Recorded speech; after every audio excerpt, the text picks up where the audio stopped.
Shoga yangu, ule kunguru Zanzibar si ndio huyo? Huyo.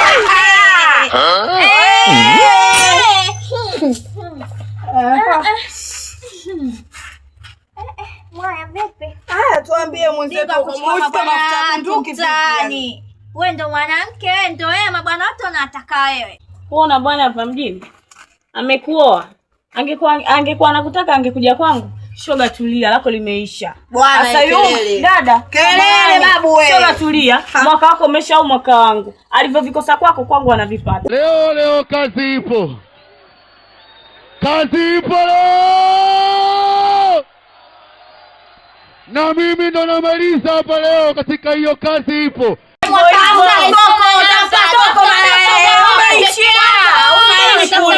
Mbona mnasaidiana kuona wivu? Mnamtaka wapi?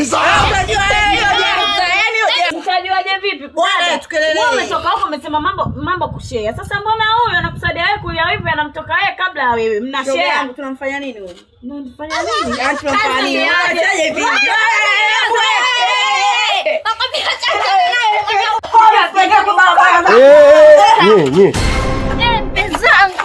Hebu tulieni kwa hebu swili ngani. Wewe vipi mnapigana mtana hiyo? Sio mwanamke wako analetea fujo. Zangu nyumbani kule. Mdao umeniachia hela naenda gengeni anakuja ananipiga na shoga yake mtiani. Yeye ndo kaanzia fujo. Wewe umekuja na nani? Kati yao wawili. Nimekuja na huko. Wewe ndo kukumbukiza puzi uje kugombana na mwenzio. Wewe bwanako. Huyu ndo katuanza. Subiri, wewe bwanako? Ndio. Wewe bwanako? Ndio. Sikizeni niwaambie nyinyi. Tena msije mkanichefulia mtaani, umeelewa? Mimi na mke. Mimi na familia. Umeelewa? Hivyo ukila kwa mimi wanakutaka ningekuacha kwa kwenu usingekuwa. Au nishakupeleka nyumbani kwangu hata siku moja. Wewe nishakupeleka geto kwangu. Wewe nikupende nikupeleke guest. Mimi sina geto. Mnapigana mnataka kudhalilishana nyoko. Mimi bwanako.